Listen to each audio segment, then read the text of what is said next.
तर हे बघा असे आपले लाडू तिळाचे तयार आहेत। तर आता संक्रांत जवळ येते 2 दिवसावरती। तर आपल्याला हे हिवाळ्यातली एक खास रेसिपी आहे मकर संक्रांतीचे तिळाचे लाडू। तर आज मी हे लाडू कसे बनवले आहेत त्याची रेसिपी मी तुम्हाला सांगत आहे। तर चला आपण आता रेसिपीला सुरुवात करूया। तर हे बघा आपल्याला तिळाच्या लाडवासाठी आपल्याला ही तिळी घेतलेली आहे। ही तिळी 1 बाउल असं घेतलं आहे बघा आणि गूळ घेतलेला आहे। हा गूळ घेतलाय ना ह्याच वाटीने मी तीळ सुद्धा मोजून घेतलेले आहेत।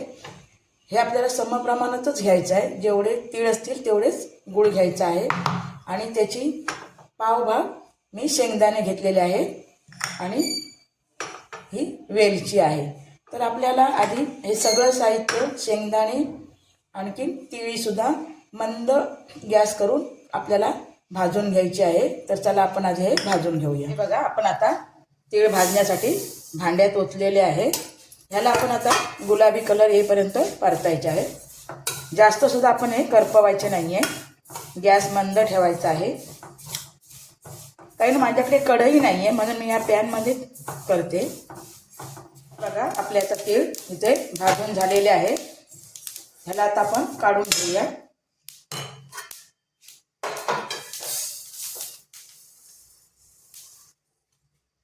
आणि आता आपल्याला इथे शेंगदाणे ओतायचे आहे। ह्या शेंगदाण्याची आपल्याला टरफलं अशी वेगळी होईपर्यंत हे शेंगदाणे आपल्याला भाजून घ्यायचे आहेत।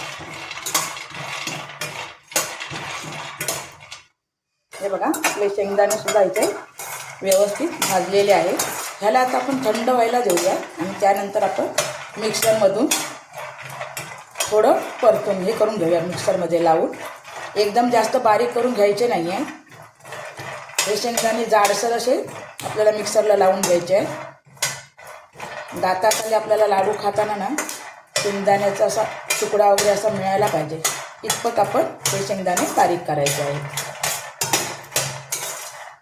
तब्येत बरी नसल्यामुळे थोडा आवाजात फरक वाटतोय।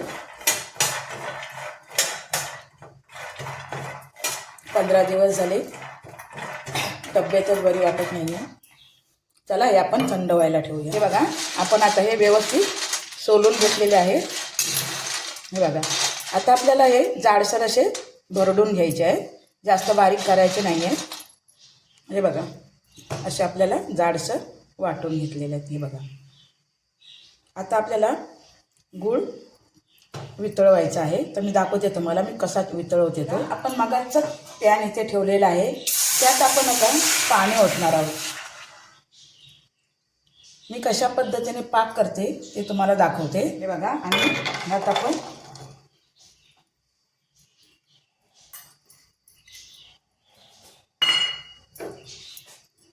हे बघा हा पण आता असं गरम पाण्यात ही पातेली गुळाची ठेवलेली आहे। ह्याला आता आपण हे थोडं मंद गॅसवर गरम करून घेऊया पाणी।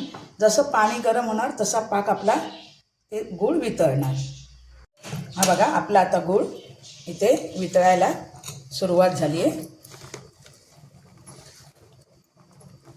हा बघा आपल्याला आता हे गुळाचे बारीक बारीक जे खडे आहेत ना ते आपल्याला व्यवस्थित असे हे करून घ्यायचे आहेत, बारीक असे नेटून घ्यायचे आहे।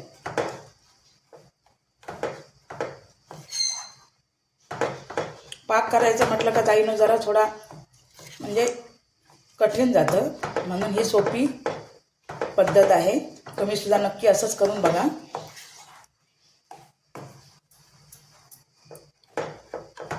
हे व्यवस्थित खडे असे बारीक आपण करून घ्यायचे आहेत। हे बघा आपला गूळ आता पूर्ण वितळलेला आहे। हा व्यवस्थित अगदी याची गोळी तयार होईल तोपर्यंत आपण ह्याला गरम करून घ्यायचा आहे। हा चिकीचा गूळ नाही आहे ताईनो, मी चिकीचा गूळ असला तरी चालतो, तो घेतला तरी।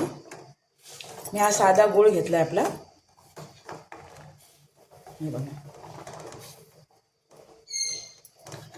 बघा आपल्याचा गुळाला असा फेस आलाय पांढरा वरती, म्हणजे आता आपला पाक तयार होत आलाय।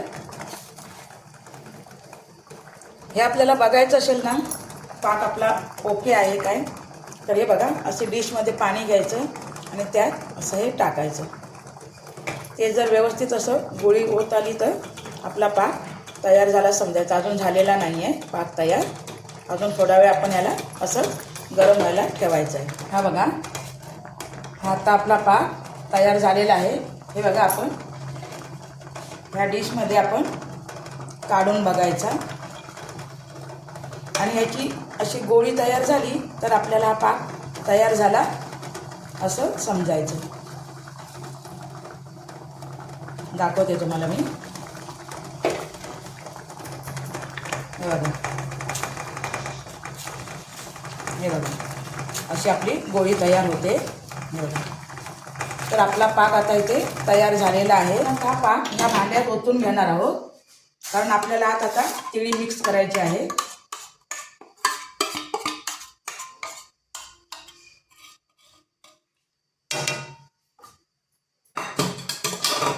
ह्यात आता आपण ही भाजलेली तिळी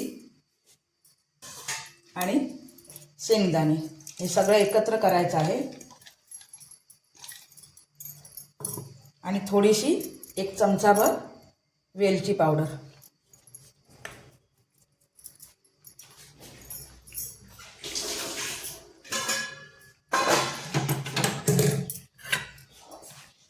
आपल्याला आता हे मिश्रण पटापटा एकत्र करून घ्यायचं आहे. बघा, आपलं आता हे सगळं मिश्रण तयार झालेलं आहे. ह्याला आता आपण पटपट पटपट असे हे ओलं गरम असताना लाडू बांधायचे आहे.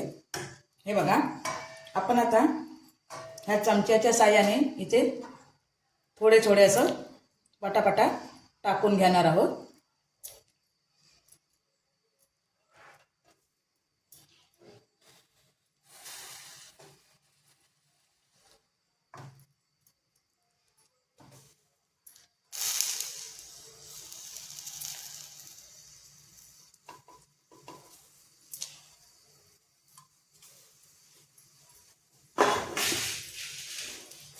हे बघा, असे आपण लाडू बांधून घ्यायचे.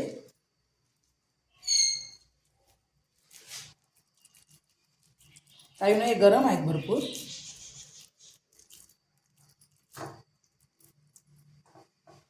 हे बघा, असे लाडू आपण पटापटा बांधून घ्यायचे आहेत.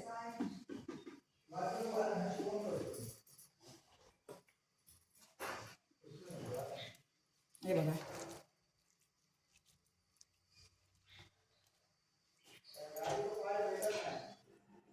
तर इथे आपले आता लाडू तयार झाले आहेत. हा व्हिडिओ तुम्हाला कसा वाटला ते तुम्ही नक्की कमेंट करून सांगा आणि व्हिडिओ आवडला तर लाईक आणि सबस्क्राईब करायला विसरू नका. तर चला, भेटूया आपण अशाच एका नवीन व्हिडिओमध्ये. तोपर्यंत बाय बाय.